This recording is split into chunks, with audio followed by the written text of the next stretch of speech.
All right, I think we're going to get started. We have quite a few people in the back. We do have some seats on the sides and down here if people are looking for seats, or you can stand. It's up to you. Thank you all for coming to the NYU Game Center lecture series. My name is Charles Pratt. I'm a faculty member here at the Game Center. Before we start, I want to thank our sponsors for our event series, which are Fresh Planet, Take-Two Interactive, the Peabody Awards, Clarkson Potter, Empire State Development, and Parsec.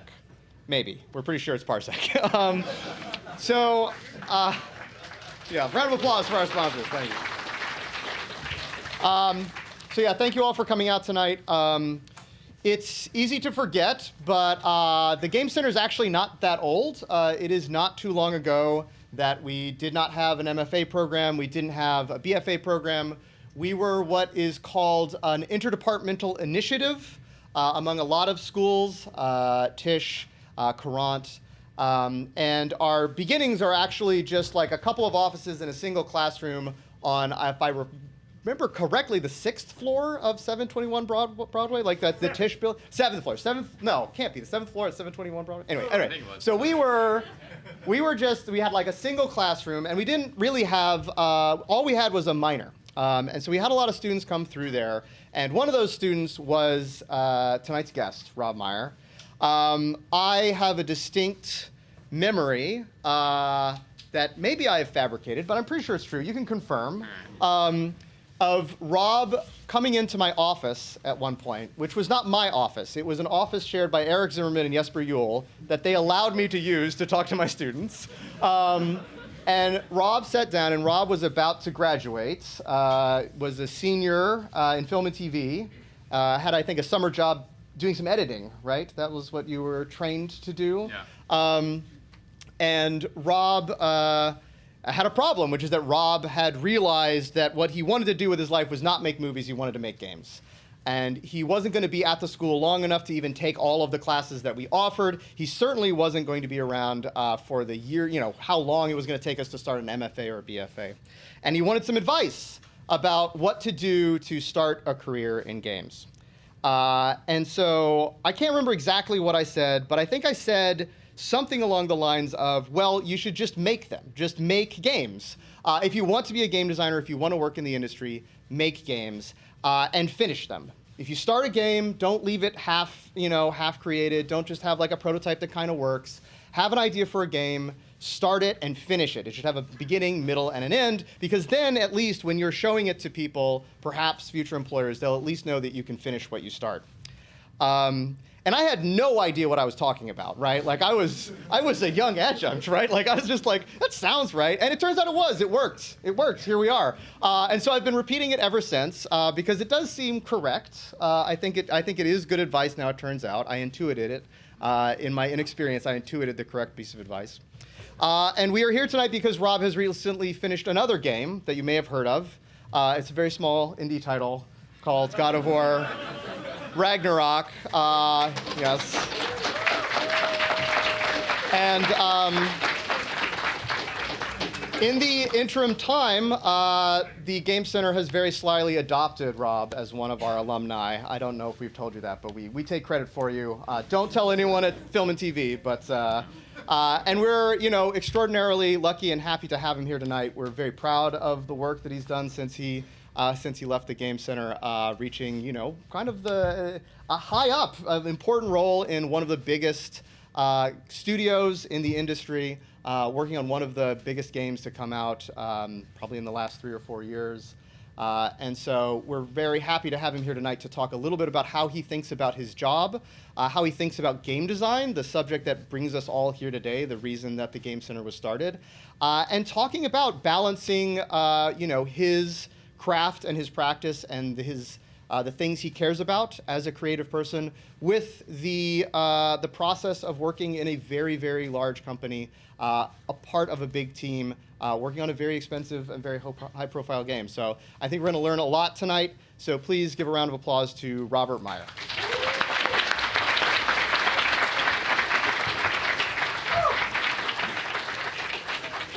All right.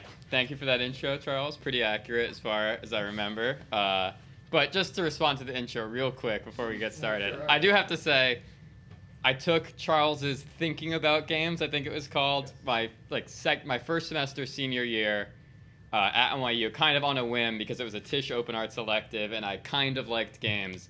And clearly that class completely changed my life. So Charles Pratt is the reason that I'm even working in games right now. Yeah.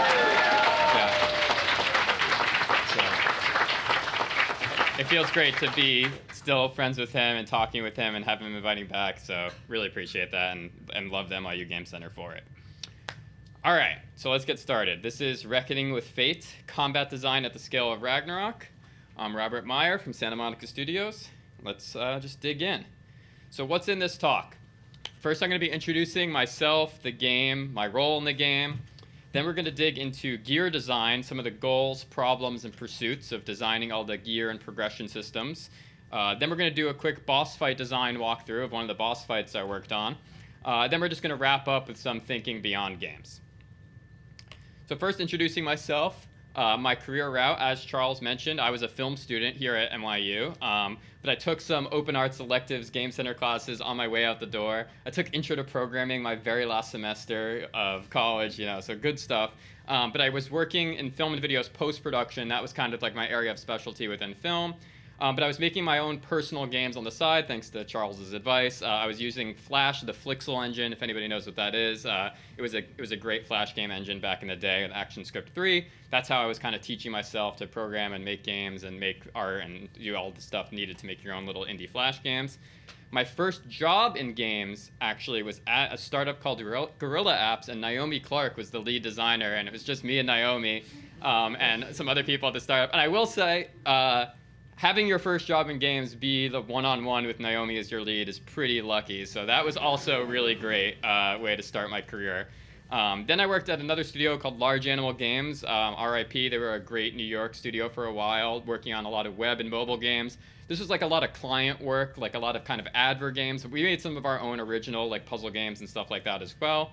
Then I worked at Avalanche Studios, some of my fellow coworkers right here. I think Francesco here actually is the reason I ended up going to Avalanche. He and I met through some NYU events and I think just bonded and stayed in touch, and he invited me to apply there at one point. And I joined there as a junior AI designer. And I worked on Just Cause 3 and Just Cause 4, and that's where I really grew a lot of my chops in sort of AI and combat stuff. And then, of course, about 4 years ago now, I went to Santa Monica Studios and had been working on God of War Ragnarok. So, for those who don't know, God of War Ragnarok is like a third-person camera, action-adventure, melee combat game. You play as Kratos, this guy right here. You fight all sorts of different mythical creatures as you traverse the 9 realms of Norse mythology. You have a companion, your son Atreus. You fight with a frosty axe, some fiery blades. You throw some lizards out of a train. All the good stuff that makes the game great. And you can see just from this video the diversity of enemies and environments and just the overall scale of the game and how much different stuff is in the game. And that's going to kind of come up as we go through the talk, but just wanted to show a quick clip. That's from one of our trailers last year. Let's talk about some of my role and responsibilities in the game real quick. A lot of the work that I did, especially early on, was AI architecture and tools. So this is figuring out our behavior tree scripting tools. This screenshot is actually our enemy core brain behavior tree that all enemies and bosses run on top of in the game, and it's something I worked on. Worked on a lot of positioning systems, so a lot of evolving that from the last game for sort of the more dynamics and complex environments in God of War Ragnarok. So enemies figuring out where enemies should position relative to each other, relative to the player. All the enhanced mobility systems of how enemies can jump on and use the environment in new novel ways that were new to Ragnarok was also something that I was a big part of. And I also just worked on a bunch of different enemy cast members, so certain bosses, the Valkyrie boss fights, the Phantoms, and I worked on a lot of features in a lot of other enemies. So there's a little knock-in enemy that can heal and buff other enemies, and I did the sort of healing and buffing aspect of that. And I would kind of have just my hands in a lot of different enemies across the game.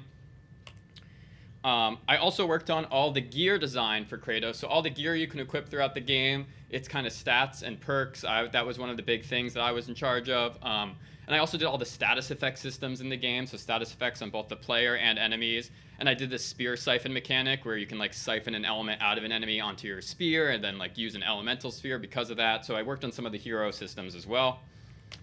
So I kind of worked on a lot of different things, as you can see. I'm not going to have time in this talk to talk that much about all these topics. The ones in bold are the ones I'm going to be talking about the most. But if you're really interested in these things, we can talk about it maybe in the Q&A, or you can find me afterwards, and I'd be happy to share more about them. But it gives you a little bit of an insight into when we say like technical combat designer, this are kind of the things that you might do in that sort of role. All right. So we're going to dig into our first section here. This is the big meaty section, so get comfortable. But I think it's good. We're going to talk about the goals, problems, and pursuits of the gear design. So in God of War 2018, which is the previous game, which I did not work on, but the basics of the gear system are you equip different pieces of armor, weapon attachments, and enchantments. These items contribute stats and perks. Stats are kind of the the numbers up here, like strength, runic, defense, sort of the classic RPG sort of stats that you think of. Perks are sort of special abilities that the gear might have, like when you parry an attack, you have a chance to get healed for a little bit of health. That would be the example of a perk. Your power level, which is this big number here, is sort of an accumulation of the power level of all the different gear you equip. It's sort of like a weighted average. It's sort of your overall power metric. All the gear you equip has a level, and your overall level is sort of the average of all the level of the gear you equip. And most gear in God of War 2018 can only be upgraded 2 times. That's what these little dots are, and we'll be talking about that as we go. So what were some of the goals we had taking that system going into God of War Ragnarok, which is, of course, a sequel to God of War 2018? Well, we wanted to leverage the fundamentals of 2018 while addressing some key points of friction. And we wanted to add more depth for those who wanted it, while also streamlining certain things for those who might not. So some of the key fundamentals we kept: you equip different armor pieces, different weapon attachments, different enchantments, right? So here's I have some of my armor. My armor still has a perk. This is the perk in this armor. These are the stats that the armor contributes. The armor still has power level, contributes to my overall power level. A lot of these systems are consistent from the last game, but there are a handful of things that we wanted to improve, streamline, and change as well. First, I'm going to talk about enchantments and something called the amulet. One thing we wanted to change from God of War 2018 was how we handled enchantments. Enchantments are basically these gems that could sort of contain additional stats, perks, and power level that would socket into your other gear. So your other gear would have like enchantment sockets, and then you could find enchantments and equip them into that gear. However, the fact that these were slotted into gear meant that if you then wanted to like switch your armor, you had to also like switch all the enchantments out of that armor into your new armor, which is just sort of inherently clunky. And in God of War 2018, these enchantments also had a power level, which meant if you were trying to maximize your power level, you had to be upkeeping your enchantments to be the best enchantments possible as well. So in God of War Ragnarok, one of the early things we did is we decided we were going to make something called the amulet, and that was going to be your one-stop shop for all things enchantments. You didn't have to equip enchantments onto your other gear anymore. You would just do everything related to enchantments on this one page. You wouldn't have to look through your other gear to find enchantments. If you switched your other gear, there was no overhead related to enchantments. This seemed like a simple enough win, but we're going to circle back to this a little bit. The lack of power level on enchantments was a more controversial change that we tested out and ended up going with. Without power level, the enchantments inherently don't have to be upgraded as frequently by the player, as new ones you get later in the game aren't necessarily going to be a higher level than the ones you got earlier in the game. Enchantments can actually be entirely ignored without any detriment to your overall power level because they don't contribute to this power level average at all.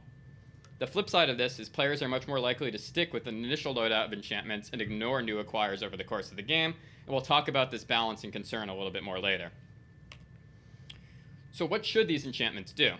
At one point, I had a lot of really loud, specific, sort of marquee perks on enchantments, but it felt a little haphazard. It was hard to balance a system where you could have up to 9 of these things equipped, and they're all doing something really loud and marquee and fancy.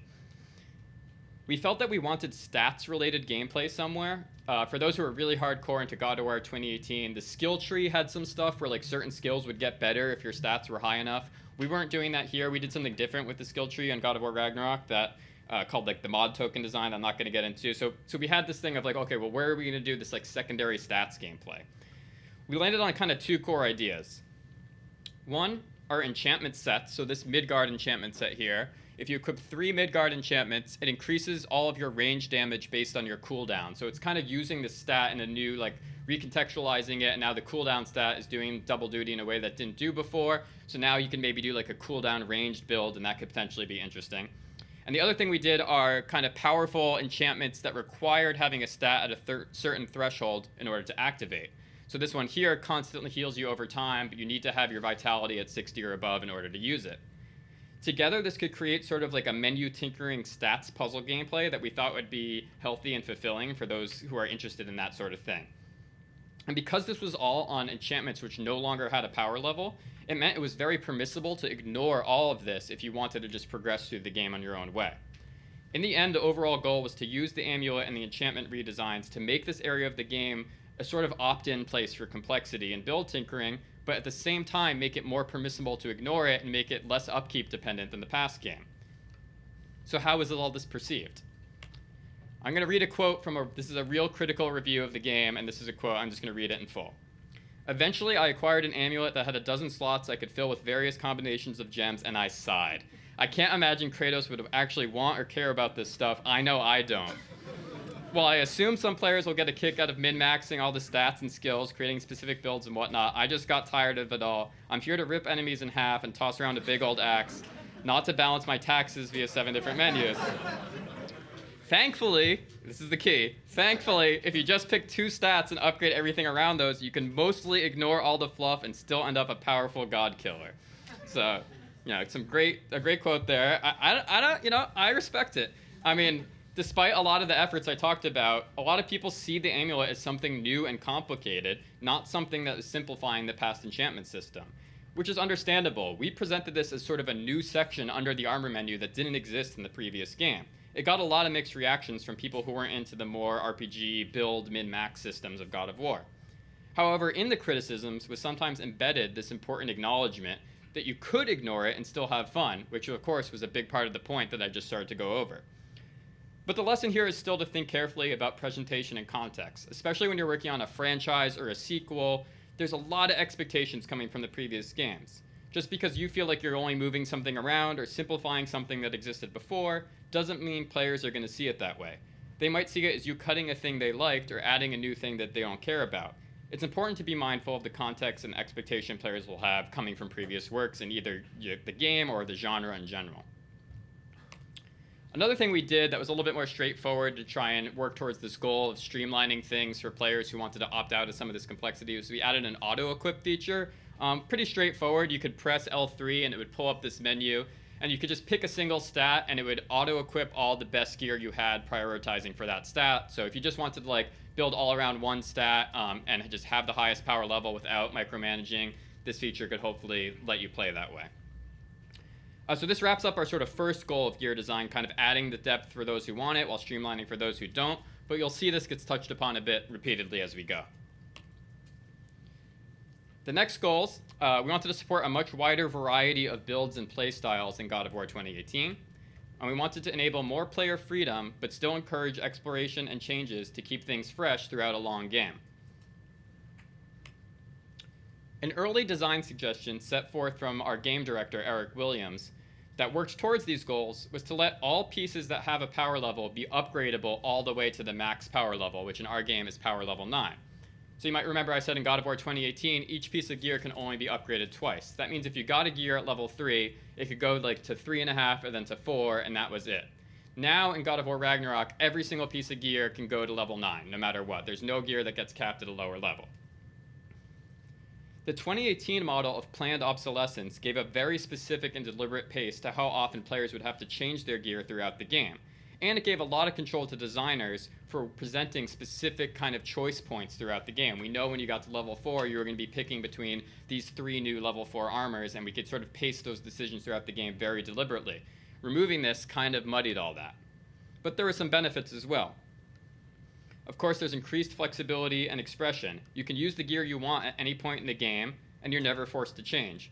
Eric Williams, the director, loved the idea that if some player really wanted to, they could just keep upgrading the same early game armor for the entire game.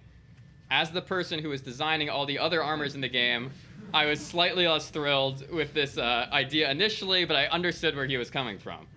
The aspect that I loved, though, even though it scared me a little bit, was it created a much greater build combinatoric possibilities. If every piece of gear can reach every power level, that means all 22 or so armor sets and all 30-something weapon attachments could be considered viable by any player at the end of the game.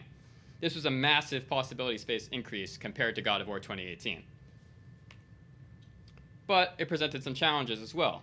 As I mentioned before, there are now less incentives to ever change your gear. It's a really long game. Is it going to be monotonous if you're just upgrading and using the same equipment the whole game? You might have less incentive to experiment with different kinds of gear and different playstyles that you might like if you did. It's also much harder to kind of tune the economy, upgrade costs, materials, the level that gear comes in at. All those decisions are now really sensitive because it's really easy to maybe upgrade the gear you already have ahead of the pace of new gear that you're getting, and then it just like everything starts to feel a little bad and muddy. And it's just harder to tune all this in general because, like I said, there's a lot more gear that needs to be tested at every encounter and every boss fight in the game than compared to the previous game. To tackle these problems, we relied heavily on tons of playtesting, playtest surveys, and progression modeling. Of course, in early playtesting and surveys, we saw plenty of players staying on the same gear for the whole time, or upgrading their current gear ahead of the pace of new rewards, which made those rewards feel consistently not exciting. But some players saw the potential, so you can see there are 2 quotes here. I mostly just keep upgrading the same armor. Okay, that makes sense.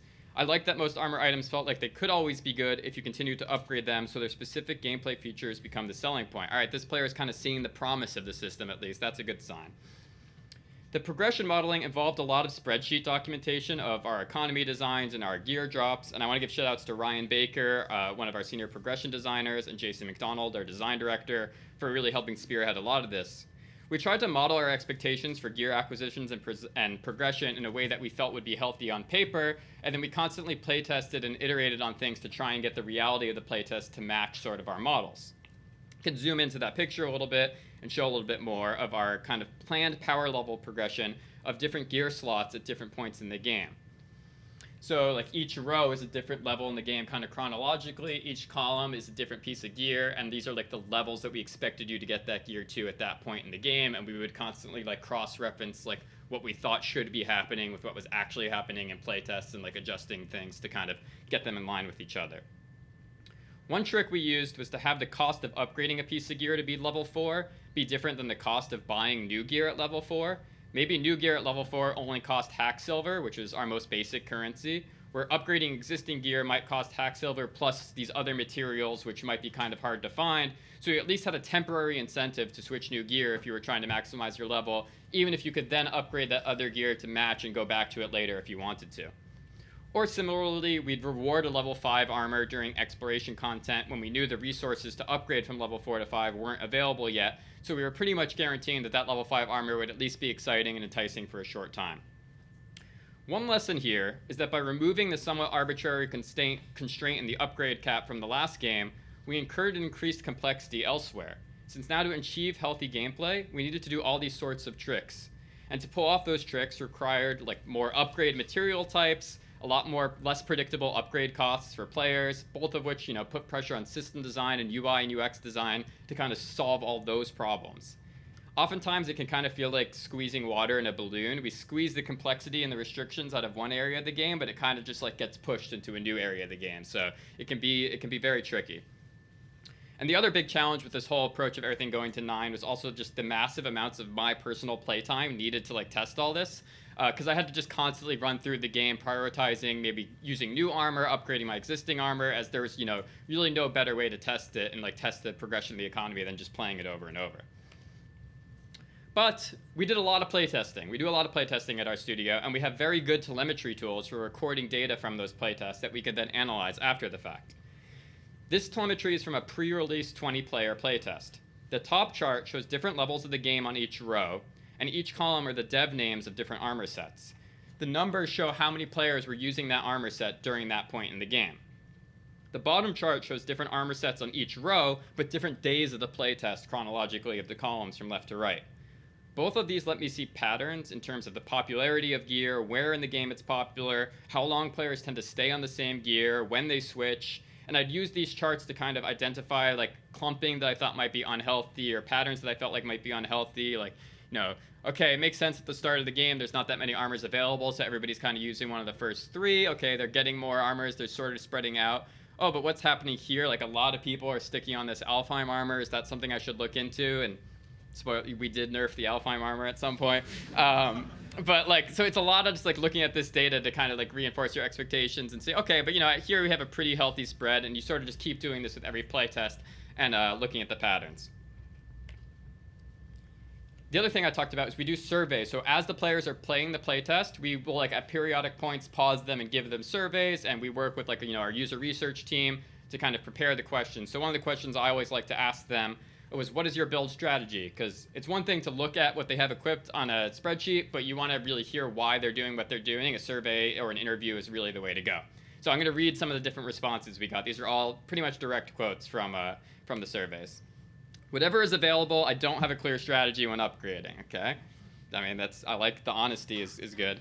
High strength glass cannon. Never in my life did I think glass cannon was such a popular term than before I started playtesting Ragnarök. People love being a glass cannon. Cooldown in Runic, I like realm shift, parrying, and using the skills as a recovery tool. Okay, that player's pretty invested. That's good to see.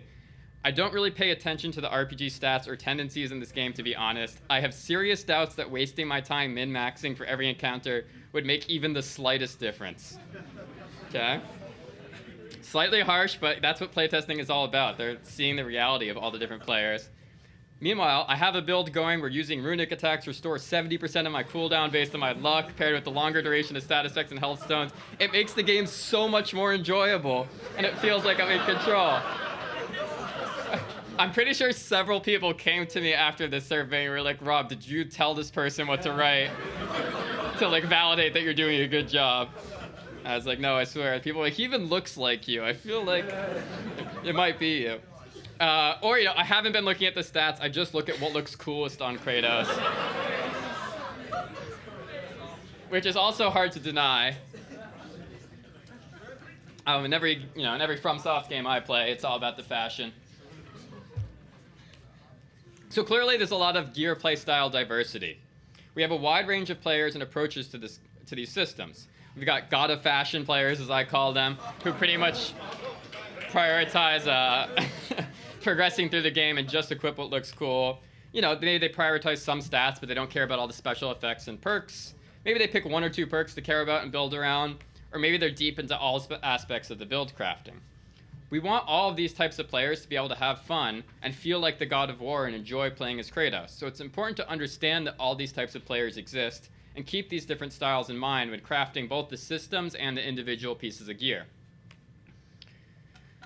So that leads to the next goal. You know, I really like this build crafting, deck building, kind of like strategy side of these games, and I want to make that approachable to as many players as possible and make sure that it's interesting and fun for the players who do want to engage in it. I'm going to talk a little bit about how I pursued that. So in order to, you know, achieve an increased choice of flexibility and have all this variety of playstyles, you actually have to have different themes and playstyles in the game that could theoretically work. So early on, I would sketch out 9 or so different build archetypes and then tag up all the gear I was making with which themes or archetypes they sort of contributed to. And then I would just kind of keep a running chart to see, you know, which types of themes or playstyles were well represented in the different gear, maybe which were underrepresented. So, you know, at whatever point I took the screenshot, there was a lot of gear about, you know, using runic attacks, which are kind of like special attacks, but maybe not that much gear about using ranged attacks. And so then maybe I would adjust that with the next pieces I was designing to sort of even it out. The expectation wasn't that these were going to be like the 9 builds that you had to choose from. It was more just making sure that there was a lot of intentionality there, that there was a lot of overlap, that there was like pillars and synergies that at least could exist, and I could kind of trust players to find the more interesting specific builds within that.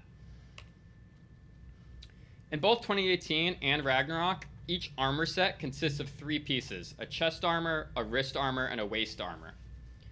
Originally, we had a system where every armor piece was the same perk that would stack up to 3 tiers of effectiveness with each of the 3 pieces equipped. As you can see pictured, we ended up in a place instead where the chest armor has its own perk, and the wrist and the waist armors are kind of that 2-piece stacking set. So here, the Raven tier armor sets, the wrist and the waist increase your overall healing. If you have just one equipped, you get 15% increased healing. If you have both, you get 30%. At one point in development, if you like also had the chest, it would go to like 50%, right? That was kind of the design. It was all like a very systemic. But this original design, where all 3 pieces stack the effectiveness of the same perk, even though it seemed a little bit more like systemic and flexible and in mind with this like player freedom goal, it presented a few problems. players would often just equip one piece of 3 different armor sets in order to get access to 3 different perks. It was harder to balance and tune, especially the visuals, as some of the more loud or impactful perks would require a lot of VFX, and now you might have 3 of those equipped at a time. And it didn't provide players any clear anchoring or direction in their builds. Like I said, they would just have like 3 different builds a little bit all the time. We wanted the chest to feel more meaningful because it's also like the clearest visual read on Kratos of what you have equipped. And so making that its own perk sort of worked in that regard. So we pivoted to this design where the chest armor would have the more impactful or loud perk, and the limb pieces, as we call the wrist and waist, would have a more passive stacking perk that synergized well with the chest perk. The benefit of having this louder perk on the chest were that now we know you can only have one of those equipped at a time, so it actually let us put a lot more fun, unique, interesting, loud things on chest armors that we wouldn't have been able to do with the old system where it's kind of spread across 3 armor pieces. The chest armor can now be a clear anchor for your build and provide direction for the rest of your build. This proved way healthier in playtesting, and players often used full sets but weren't overwhelmed mixing and matching the limbs with the chest armor that kind of anchored their build. The lesson here is how much having the asymmetry between the chest and the limb armor has kind of helped everything settle, and having a much more like systemic, flat, symmetrical design actually was much harder for players to get invested in. I also thought a lot about this concept of build-arounds when kind of approaching this whole build crafting thing. We wanted to make sure that we had different things that you could build around for those different types of players we discussed earlier. I actually use this term build-arounds, and I give credit to Mark Rosewater from the Drive to Work Magic the Gathering podcast. That's kind of where I lifted it from, because he talks about it a lot in deck building for Magic.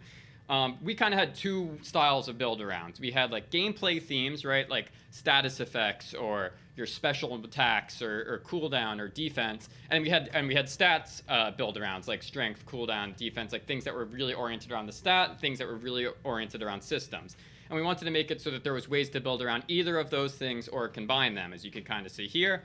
A lot of the armor sets were more about building around a theme, and the enchantment sets were more about building around a stat. Tried to avoid both. Again, we're trying to appeal and get multiple types of players interested in build crafting. Which leads us a little bit into our next goal. We're doing all this, the players are playing in their own way, but we also kind of want them to play as Kratos. We want to respect the flavor of God of War. It's a long-running franchise. Kratos is a long-standing character. That means more or less we always are encouraging offense. We want things to feel impactful. We often use the term like Kratos is playing with his food a lot during combat. So, if you're doing a defensive build, how does that work with like what Kratos is supposed to do as a character? If you're doing a build around cooldown and runics, well, Kratos, is he really a spellcaster? There's a lot of like interesting questions that start to come up. There's a thematic resonance with everything we design that kind of all the gear has to make sense within the world and the themes. We frequently, get the feedback like, this is not an MMO, don't make an MMO, Rob, stop making it into an MMO, stuff like that. And we don't show damage numbers as well on the screen when you attack enemies, which I'll talk a little bit about. The first anecdote about this is this item called Lunda's Lost Cuirass. So originally, this armor, which currently lets your bare-handed attacks and other things cause poison explosions. So you see I go punch this bandit, and there's poison explosions coming out of my attacks. That's because I'm wearing this armor. Originally, my design for this armor had it so that any of your attacks could cause poison explosions at just like a slightly lower rate. But game director Eric Williams really did not want poison coming out of the axe or blades, because he felt that the axe has this core identity where it's a frost weapon, and the blades has this core identity where it's a fiery weapon, and I would be muddling that if I let poison all of a sudden come out of it. And I said, well, Eric, in God of War 2018, there was this gear that let lightning come out of your axe, and he was like, yeah, I didn't like that either. So, I came with my reasons, right? But I had to respect his call. So I kind of went back to the drawing board on this piece of gear, and I talked with my lead, Denny, and he encouraged me to think, were there other ways of dealing poison damage that wouldn't conflict with Eric's direction for the weapons? I started to look at the world around this piece of gear. You get this piece of gear in this level of Vanaheim. Vanaheim's kind of like the poison-y world already. This is why I knew I wanted to do something with poison in the first place. There's also this mechanic where there's these like poison-spewing scorn poles, and you have to throw your axe in it to stop the poison from coming out. When you throw your axe in it, unless you switch weapons, you're going to be fighting with bare hands. So it's like, okay, poison, bare hands, you get the armor in Vanaheim, it all kind of makes sense. I can do poison on bare hands, and hopefully like Eric won't, be mad at me. And he was cool with it. And so like this was just a great example of like we tried to find thematic resonance with both with where you get the gear in the world, the narrative of the world, the mechanics of the level where you get the gear, and I'm like having to respect the direction and constraints that come with all the sort of like flavor and IP things. So there's a lot of considerations going into every little piece of gear like this. A lot of the other kind of gear direction would be about, you know, like I said, building on that fantasy of playing with your food, of the core mechanics of offense, you know.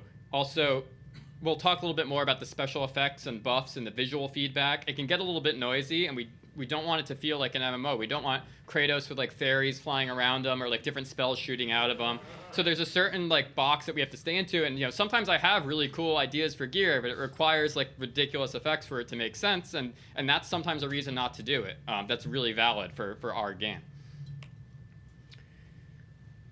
One other thing we want to avoid as part of the God of War direction is we're not really a tactics game, we're like an action game. That means I don't really want you like pausing the game and like switching your gear in the middle of combat or making like any kind of turn-based decisions like that.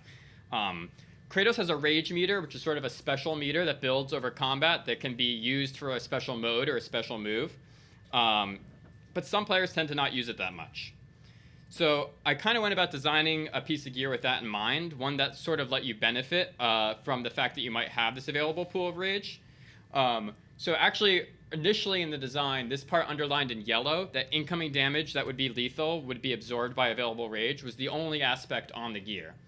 But what we found in playtesting, even though it was really popular, we found both ourselves and players, when they got low on health, they would like pause, equip this piece of armor, because it gave them an extra health pool. And then when they were back to safety, they would go back to the armor that they actually wanted to use. And obviously, that wasn't something that we wanted as part of our style of game. My first hunch on how to solve this problem was to nerf the perk somehow.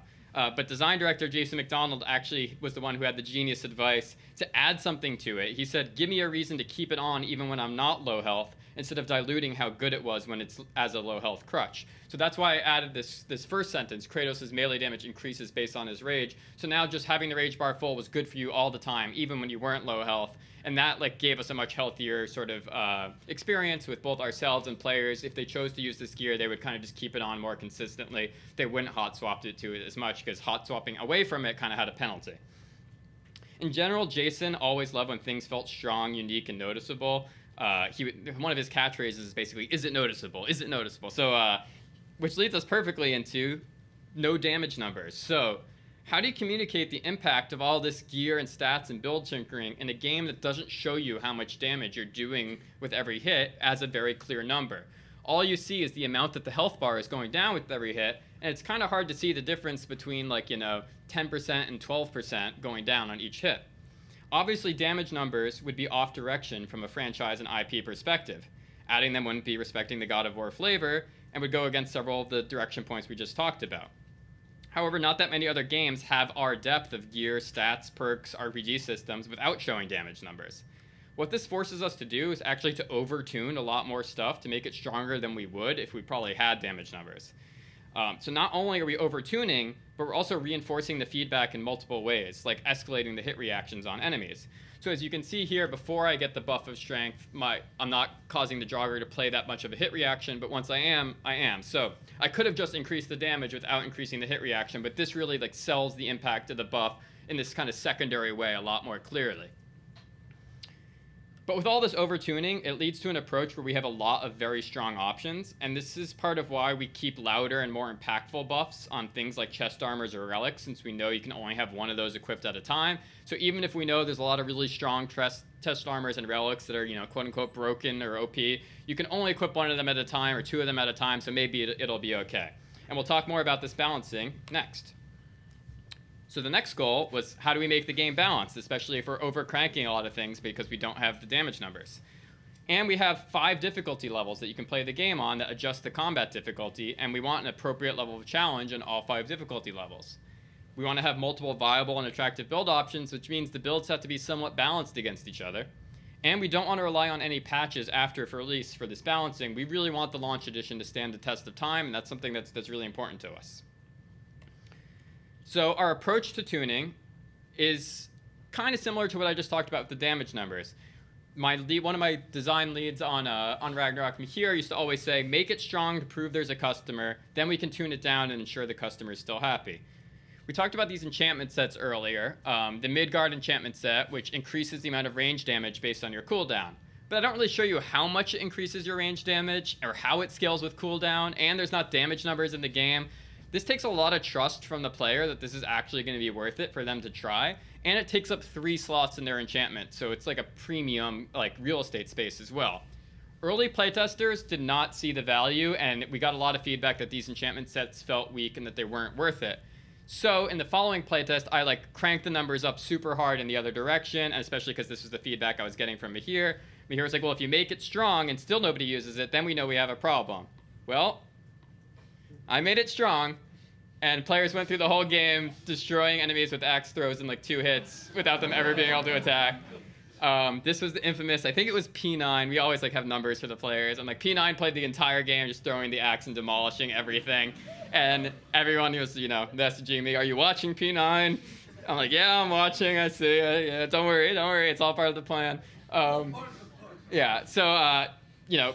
what this showed was that if it was really if it was strong enough, players found this to be a fun, appealing way to play. It maybe changed their play style. It was a lot of the things they want. They saw the appeal. They saw the power. Again, if you make it strong, if I made it this strong and still nobody used it, then I would know either this design is not that fun and interesting, or people don't understand why it's good, and those point to deeper problems. So it's another reason why it's good to over-crank it first and then kind of scale it back from playtest to playtest after that. Of course, doing all this requires a level of diligence using math and spreadsheets and curves and formulas and scales to kind of understand everything. We really often had these like separate spreadsheets that would model the sort of in-game data, which we would like tune on the side. And it was a lot of work to kind of keep them in sync, right? Like maybe I changed the data, I have to remember to upkeep my spreadsheet. But generally it would be worth it to be able to model things out in my spreadsheet and then like take the constants I need and bring them back into the rest of the game. Tinkering with the spreadsheet really helps you understand with all these different variables. It's a little hard to read here, but I have like different enemy types, how many power levels above me they are, what difficulty of the game I'm playing at, and like all these other constants that I'm kind of tweaking. And this is all just to see how much sigil arrows you have to shoot at an enemy until they get fully hexed, and understanding what that does, which is like one little mechanic, right, of like 100 on the combat team that we need to balance like this. But this let me see, okay, on easy against the Draugr, it takes me 2 sigil arrows to fully apply the hex status, but on Gimme God of War, it takes me 4. Okay, that makes sense, that works out, and then how much does that do? And, finagling with this was super useful. You also probably can't see, but, like, the formula at the top of that row is, like, ridiculously complicated and, like, off the screen with, like, nonsense. And, like, it's just that one cell that's clicked on up there of, like, how much extra burn damage do they take when they're hexed? And it took like all that to model it in the way where I could switch all these things and get the correct answer there. So it's a lot of work, and Perfectly Tuned became like our little in-house joke catchphrase, both for whenever some formula was hilariously complex. Like if I showed this to my lead, he would say perfectly tuned, or as a sarcastic reaction to something that was in fact clearly horribly tuned. So like this was perfectly tuned, right? So we said that a lot. But one thing that I touched on a little bit just now was that the fact that there are 5 difficulty levels. And yeah, difficulty level obviously has the kind of effects of balancing that you might expect in terms of increased damage or effective health or like enemy aggression. All those things are big problems and chunks of work, but they also manifest in the gear design side. Some perks and armor types are inherently very different in power across different difficulty levels. For example, this armor over here, the Steinbjorn armor, after taking significant damage, you get a buff where your attacks restore some health for a time. So you get a buff of lifesteal after you get hit. But getting hit is much more of a cost than higher difficulty levels where the damage is cranked up than lower difficulty levels, but I'm getting the same buff. So now all of a sudden this gear is way stronger on lower difficulty levels than higher difficulty levels, which is kind of weird. Meanwhile, the Surtur's Scorched Cuirass, your attacks that hit enemies during their attacks do bonus damage. On higher difficulty levels, your attacks do not interrupt enemy attacks as much. This is actually good for Surtur's Scorched Cuirass because you can get more hits in during their attacks, but normally that makes the game way harder that your attacks don't interrupt them. So this armor piece is actually much better on higher difficulty levels. So I constantly had to make these decisions of, is it worth like changing how the armor behaves across difficulty levels, and now maybe there's some inconsistencies or a lack of integrity with the armor, or is it better to, leave it the same and just deal with the costs? And a lot of it was just judgment calls. In these 2 examples, I ended up increasing the amount of health that you get back from the lifesteal buff on higher difficulty levels with the Steinbjorn armor. So the design is the same, but the effectiveness of the lifesteal buff you get afterwards heals you more on higher difficulty levels, so that you have a chance to make back like the amount of health that you lost in a similar proportion to on the lower difficulty levels. Whereas the Surtur Scorched Cuirass, there wasn't really a way to change that didn't like radically change all these other things we were doing with the design, so I kind of just left it as is and accepted that this armor is kind of sneakily better at higher difficulty levels. And the players who are going to get into that are probably playing at a higher difficulty level anyway, so that's cool. So what were the results of all these balance and playstyle diversity efforts? Well, again, we can look at our telemetry.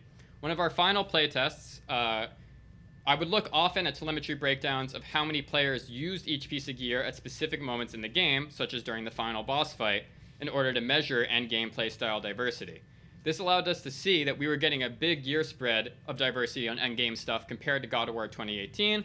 So this is a 20-player playtest during the last boss fight, and these are all the different chest armors that were equipped for that last boss fight amongst 20 players. So 12 of the 21 chest armors that were possible to use in this playtest were represented in the final boss fight, which was amazingly high compared to like, God of War 2018 or what I even expected.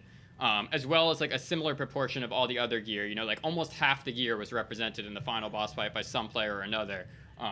The Ragnarok gear here is the Fatebreaker armor set, which is the last armor set you get, so it kind of makes sense that might be the three, like more players might use that for the final boss fight, so this all kind of tracked. But this is also before the game comes out and before you can Google what's the best armor set in God of War Ragnarok, which is like dramatically affects how players play the game and is really hard to play test. But when the game came out, of course, I was looking at the subreddit, the Discord, the YouTube comments. I was deep in there. And so here's a thread called Best Armor Sets in Ragnarok. And you see it, Steinbjorn armor with the Niflheim perk. I used the Nidavellir set. Why no mention of Surtur's armor? Shoutouts to Soul's armor. Lunda took me all the way. Radiance wrist, Mani's armor, Berserker armor, which also looks the coolest. It was awesome to see this. Like, it was awesome to see that there was not like a quick, coalescence around a couple key pieces. Yeah, there was obviously builds that emerged in popularity over time, but for the most part, for a really long time, I mean, the game's only been out for a few months, but for months, like, there was pretty healthy debate, and a lot of people were using different armors and different items, which I was really glad to see. On the other hand, as far as perfectly tuned things goes, of course, players found incredibly strong combinations and ways to layer things that were way stronger than I anticipated. So this is a player beating the hardest challenge boss in the game, Nah. I'll just kind of let it play. They beat it in 14 seconds. Now, I designed this boss fight. We can talk about that a little bit more later. And this is also on the hardest difficulty level. Give me God of War, by the way. So I designed this boss fight. The intention was that it would take you about 3 to 5 minutes to beat, and they beat it in 14 seconds. My personal record on the highest difficulty before the game came out was 50 seconds. And I designed not only all the gear, but the boss itself. So clearly, I don't know what I'm doing. But when the possibilities are this high, I was fairly confident players were going to quickly find stronger combinations than I was aware of. I remember my leads, Denny and Meyer, they told me, people figured out how to beat Sigrun in 10 seconds, who was the hardest challenge boss in 2018. And I was like, no, that's not going to happen this time. Like, I got it, guys, don't worry. And then, sure enough, we're at the 14 seconds. The game's only been out a few months. It'll be at like 3 seconds, by next week or something. But this is all part of the joy and the pain of releasing a complex, like high combinatoric systems games to millions of players. And I mean, I love it. I can't deny it. And I went back and did this build. It's legit, I made sure that it wasn't hacks. So as you can see, there are a lot of goals we're balancing and many considerations going into all these decisions. A lot of these goals overlap, but sometimes they actually compete. Working at this scale is about balancing values from a lot of different perspectives. Directors, leads, peers, players all have their tastes. You have your own tastes. You playtest with real players, colleagues, and yourself to validate assumptions, models, and theories. You make a lot of judgment calls on intuition, a lot of compromises. It's complicated, but it's also a lot of fun. This was probably the area of design that I enjoyed working on the most throughout Ragnarok, which is, of course, why I wanted to spend such a large chunk of this talk talking about it, but I hope you found it interesting as well.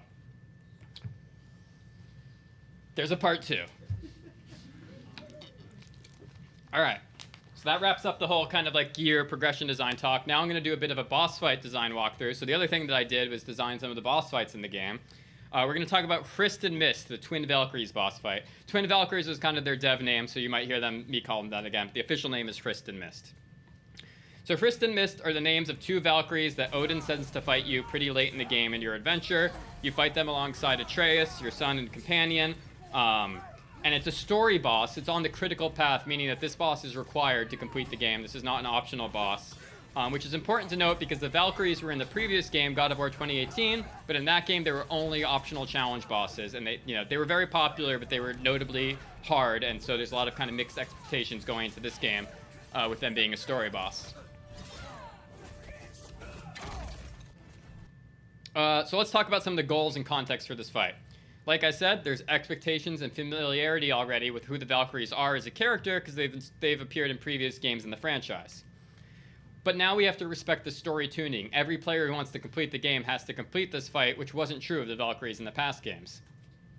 And there was some direction and goals we had for the boss fight itself. We wanted them to feel like they were two in-sync sisters. We wanted to elevate Atreus compared to his presence in the 2018 Valkyrie fights. We wanted it to feel like a 2v2 kind of team brawl. And I really wanted to make this a duo boss that didn't have the messy chaos that most duo bosses tends to have. So early on, we do some paper designing. We have documents that we call boss flows and combat plans that we kind of do in parallel with some early prototyping. And you can actually see my boss flow here. It's probably pretty hard to read. But one thing, when I played a bunch of duo boss fights for research, it always kind of came down to one thing, which is I prioritize one target as much as possible while ignoring the other one so that I can knock out my priority target and go back to fighting just one creature at a time. I didn't want to do that because A, it didn't really fit the direction of a 2v2 tag team. B, the close camera in God of War kind of makes that even more painful than it is in certain other games if there's like a boss you're like actively ignoring off camera all the time. And I didn't really like that aesthetic as much. So one of the first things that I pitched was that they would have a shared health bar, because a shared health bar enables you to fight either target and let the fight come to you. There's no more concerns about prioritizing or chasing down one target, but it's a little abstract and gamey, so was Eric going to go for it? So first I talked to my lead Denny about it. He saw the design benefits, and he's like, you're going to have to pitch this to Eric and make sure that you contextualize it for him. So I was like, Eric, they're ethereally linked sisters. They share Odin's energy. It makes perfect sense. But he also saw the design benefits. I mean, Eric is a combat designer. He's very smart. He gets it. So he let me try it. He was definitely try it. There was no reason not to start with it. And if it was really weird and confusing in playtesting, we could figure it out later. So luckily, that's in the fight. But even with the shared boss health bar, there's tons of nuance on the targeting and aggro switching to ensure that you still spend a good amount of time fighting each of the two twins, because in theory, you could learn one's moveset and not the other and still always try and fight the one that you learned, and I didn't really want that either. So there's a lot of trade-off nuance that we'll talk about. So in parallel with those paper designs is the prototyping and the tinkering that the combat designer will be doing. So all these slides up here are things that I did just reusing assets from previous games. So reusing character models of old Valkyries, reusing animations, and our tools are very good at reusing animations from wildly different characters. Even if, not obviously I was lucky the Valkyries existed in the past game, so there was a library of assets to pull from. But for the characters that I worked on that didn't exist in the last game, I also pulled from assets to kind of Frankenstein all these ideas together early on before we have, animators and effects artists and all these other people kind of start supporting it. So a lot of the tinkering I did here, you can see I'm testing out coordinated moves. How might that work? I'm fighting two at the same time. Maybe I'm testing them flying off the edge of the arena, smashing into the arena, because I knew they were going to be fighting on this bridge in the middle of space.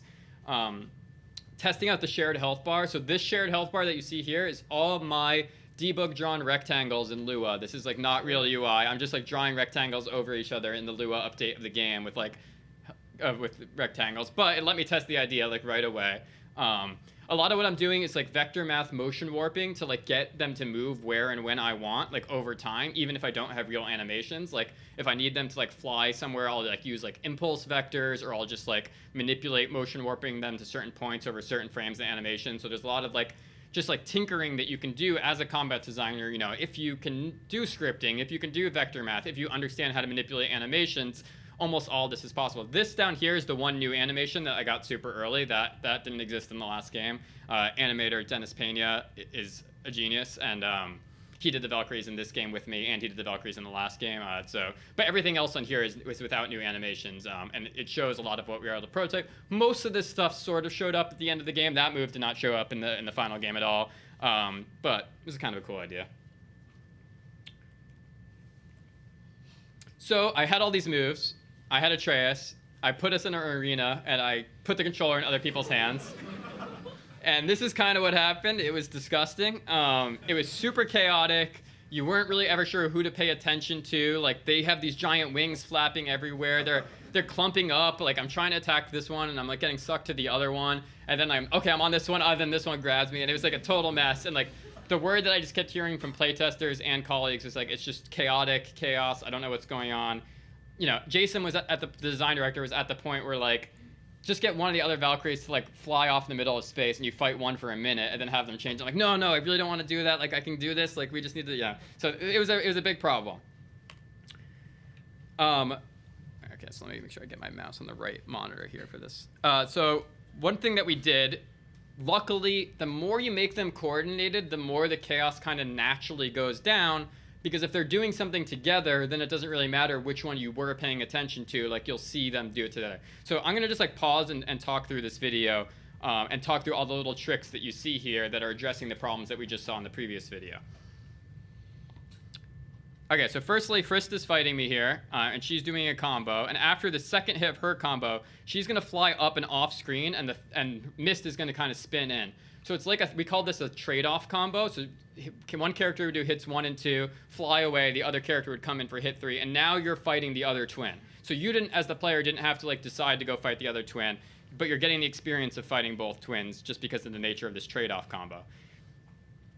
We have, of course, this coordinated CS move. CS is like combat sync, where one grabs you, throws you up in the air. The other one grabs you in the middle of the air and slams you down.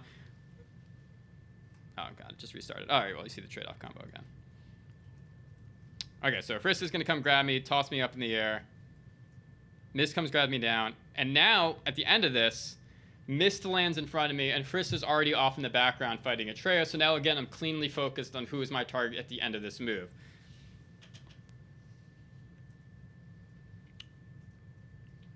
So here, it's kind of getting dangerously close to being that clumped up chaos. But if you watch the Valkyrie in the background, you'll see that the AI kind of detects this, and I have them try and spread out actively, especially the one that's not fighting you, when they detect that there's a risk of clumping. So if you watch one in the background, she'll do like a little back step right there, just to get a little bit more distance from the fight. Now they do a move together, and you know, in that early prototype, I had only one of them ramming the side of the bridge when they did this move, but I made it them both doing it at the same time. That way you kind of couldn't miss it, and there wasn't like a risk of paying attention to the wrong one. It also gives like a nice pacing break to the fight if you need to like find a health stone during this move or something, which the fight needed. And then you'll notice at the end of this fight, you're like, okay, which one should I be paying attention to now? Again, this is another Jason tidbit, is he said move like the verticality of the one you need to pay attention to first before they do the next thing. So you'll see Frist on the left kind of goes up a little bit before she attacks, and that draws your eye. So you know that she's going to attack you, and the other one can kind of chill and land. Oh, wait, hold on. Here we go. And then you're going to see once they land, they're going to be clumped up. And Mist is going to realize that they're going to be clumped up, and you'll see what she does to get out of the way. So now they're clumped up. It's super ugly. But one of them flies away, and the other one does a defensive move, and so it resolves itself very nicely. Then there's kind of this coordinated phase transition where they're like kind of refilling for the next stage. Again, this one lands faster, so you know she's going to attack you first. Now, again, this is another big coordinated move. You really can't miss it. You know, I interrupt it with the axe. That's great. Now they land. Now they're a little clumped up again. Okay, she realizes that and gets out of the way. She brings Atreus back to fight her. You're fighting this one. Oh, now I have to pay attention to that one a little bit because she's grabbing Atreus, but it's all kind of like paced out. So I had just enough time to do that and get back to this. And again, you're kind of just like this kind of rhythm, right? Like coordinated attacks, them spacing out mindfully. But I did want you to get this like wombo combo happy birthday move off once in a while where you could kind of hit both of them. So I didn't make it like too aggressive that they would always be splitting up because then you would like never get that moment. So it was a really delicate balance. The other thing I mentioned earlier was elevating Atreus. So in the God of War 2018 Valkyrie boss fights, they never paid attention to Atreus. They never targeted Atreus or did anything with him in any way. So in this fight, we did a few things. One is they can kind of grab Atreus, which forces you to free him. If you do, Atreus counterattacks with a really high damage counterattack, so it's not just a chore, it's actually like an opportunity for free damage if you leverage it, and it kind of feels like you alley-ooped this thing to Atreus, even though it might initially be perceived as like, oh, this is annoying, I have to upkeep Atreus. Like, I really cranked the damage up on that so that you would see it as a positive when it did work out. And it just kind of reminded you that this was like a 2v2 fight naturally. The other thing is, if you watch Atreus in the background, one thing that like the Atreus positioning model used throughout the whole game is that he positions very close to Kratos so that he feels like a big presence in the game and you can kind of see him and you always see what he's doing and he's playing off what you're doing all the time. So normally Atreus positions relative to Kratos, but if he did that, you get what you saw in the earlier video where he kind of brings the Valkyrie targeting him too close to you. So actually for this fight specifically, I went into like the Atreus AI with engineer designer Sam Hendrick, who did a lot of our companion tech, and we really like tinkered with the Atreus positioning just for this fight so that he would position relative to the Valkyrie who was fighting and not relative to Kratos and Kratos' Valkyrie at all, which meant like a lot of little override hooks all over the Atreus AI just for this. Luckily, there were some moments in the game we were able to extend this tech to later, so it benefited other parts of the game as well. The other thing is normally Atreus' autonomous attacks, the attacks he does on his own without you telling him, never cause hit reactions on a boss character. Like, that would never happen. But in this fight, I let it happen if it's against the Valkyrie that you're not currently fighting. So you can see, like, his hits actually cause the Valkyrie to react in the background. And then, like, he responds to their attacks. So it was all about making his fighting as dynamic and exciting and interesting in the background, which meant, like, a lot of little overrides to the AI system that you might normally think about. But it elevated his presence in the fight for sure. The Valkyrie identity and tuning thing was pretty complicated. To keep the Valkyrie identity from the last game, I kept the pace of the attacks pretty high. There's no real recovery time after Valkyrie attacks. Like, as soon as they're done with one attack, they're going to the next. There's a lot of combo finishers that like require you to guess the right answer to the finisher. And there's a lot of like flying around and evades, which all kind of helped me retain the identity from the last game. There's also a focus on memorable kill moves, like that CS grab that launches you and throws you up. They had some of those grabs in the last game. This is the one I'm talking about. They had similar grabs in the last game that were also like the most high-impact, memorable moves. So I wanted to keep one of those as well, but still make it new for this game. But the tuning had to be different, right? I couldn't have the damage be as high or as punishing. One thing that's a little secret I'm going to let you all in on with my lead, Denny's blessing, is that when we tune a story boss versus optional challenge content, we kind of fudge some of the numbers. So not only is this a story boss that you have to complete, but once you get here, you cannot leave and then return to this point. So you can't leave to get better gear or to level up and then come back. You're like locked into this moment. So because of that, we can't hold you as fully accountable as for being down in power level or stats as we could in other parts of the game. So we actually dampen some of the formulas a little bit in these story bosses. So like, if you're a power level below the enemy, it's not as punishing as it is in the rest of the game in these story bosses where you're locked in. So we do cheat it a little bit, but it makes sense if you think about why. So of course, how do players perceive this? A lot of players who love the Valkyries in the last game are like, oh, Frist and Mist are so easy, come on. And it's like, yeah, that's true. But I'd say for the most part, it worked out pretty well because A, there was a ton of novelty of fighting two at once. Like, people just loved the fantasy of it. I think the 2v2 stuff like really landed well for a lot of players. And it also goes to show that like Kratos and Atreus have grown up and they're stronger than they were in the last game, especially Atreus, and now they can handle two Valkyries at once, and it's not as hard as it was to fight one in the last game, and that was like a key part of the narrative, so that was actually sort of working in our favor. So to recap, we were living up to expectations of the Valkyrie identity, but we had to tune it for a story boss. We had to make them feel like in-sync sisters. We had to elevate Atreus. We had to have a 2v2 tag team brawl. I wanted to make a duo boss fight without all the messy chaos.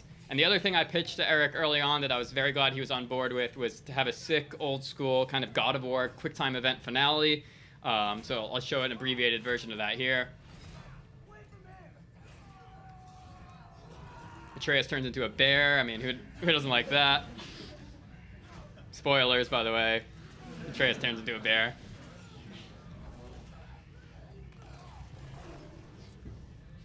And there it is, the statue pose.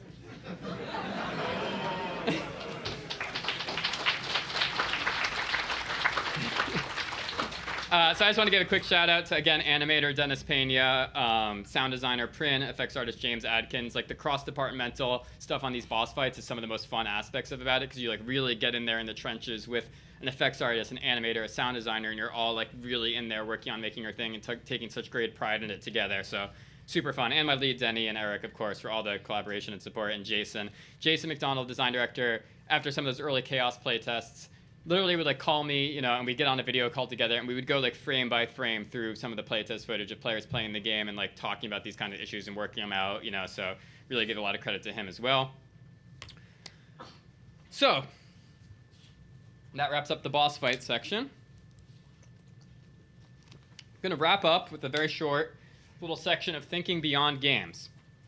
Bit of a change of pace, but I want to discuss a bit how I approach my job philosophically, not just sort of like strategically and mechanically.